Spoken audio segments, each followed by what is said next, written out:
একটু খেয়াল করে দেখবেন সারা পৃথিবীতে যত পশু আছে সব থেকে বেশি টেনশন কিন্তু এই কুকুরের। তাহলে বলবেন কেন সমুদা কুকুরের টেনশন কেন? একটু লক্ষ্য করে দেখবেন সে একটা কুকুর সকাল থেকে সন্ধ্যে পর্যন্ত কত জনের কাছে মার খাচ্ছে, কত রকমের সব স্টাইলের মার। এখন তো 2025 দাদা মার পাল্টিছে, কেউ লাঠি দিয়ে, আবার কেউ যেতে যেতে পায়ে, আবার কেউ টোকা দিয়ে, অনেক ব্যাপার আছে। কিন্তু দাদা এই কুকুরের সব থেকে বেশি টেনশন কখনো জানেন? লক্ষ্য করে দেখবেন এই কুকুরকে যখন হনুমান মারে, তাহলে বলবেন শম্ভুদা কুকুরকে হনুমান মারে? মারে মানে স্টাইলে মারে। তাহলে বলবেন শম্ভুদা হনুমানের আবার স্টাইল কি? দাদা লক্ষ্য করে দেখবেন হনুমান ছোট গাছে বসে লেজটাকে নাড়বে আর একবার ডাক দেবে,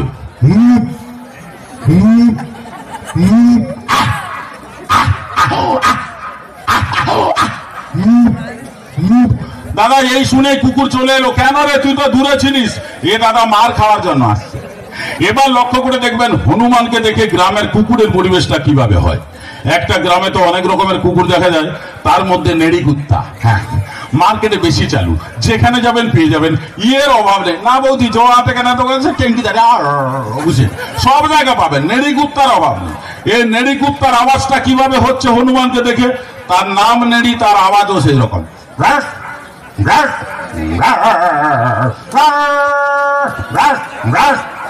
একটা জিনিস আপনারা খেয়াল করে দেখবেন, কুকুররা যখন ডাকে তাদের পিছন কিন্তু তালে তালে নড়ে। এটা জীবনে মিস্টেক করবে না। আমরা কথা বলতে বলতে মিস্টেক করতে পারি, কিন্তু কুকুরের তাল জীবনে মিস্টেক হবে না, ডাকলেই পিছন নড়বে। কিভাবে?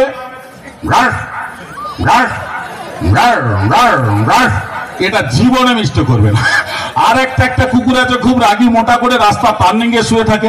আমার বন্ধুরা অনেকে দেখে বলি এটা মনে হয় ভিলেন কুত্তা, বেশ রাগী সাতো আঁকা। তো সেই রাগী কুকুরের আওয়াজটা কিভাবে হচ্ছে হনুমানকে দেখে? হনুমান আর রাগী কুত্তা, রাগী কুত্তার স্টাইল আলাদা।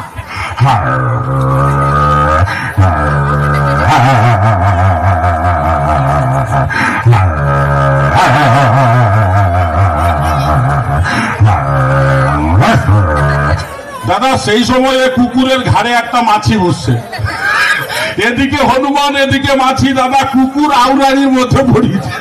এবার কি হচ্ছে সেই পরিস্থিতিটা দেখুন, এদিকে হনুমান এদিকে মাছি, তার স্টাইল পাল্টিয়ে।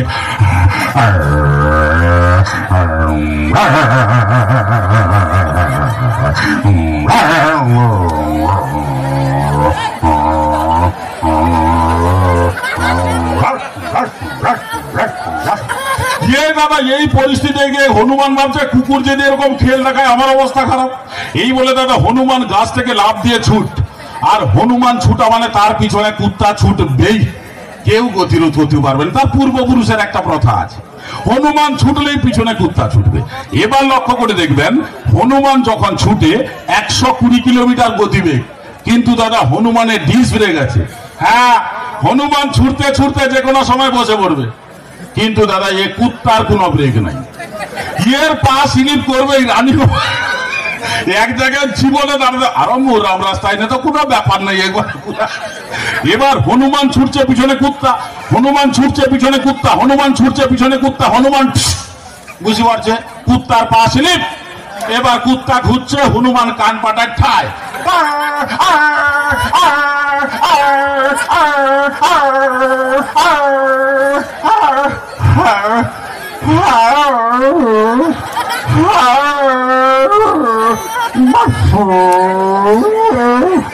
সাত আট পুরুষ সে হনুমানের সঙ্গে দেখা হবে না। দাদা ভাল লাগলে কুত্তার জন্য একটু হাতে তালি, কুত্তা বলছি সরি কুকুরের এপিসোডের জন্য একটু হাতে তালি হোক।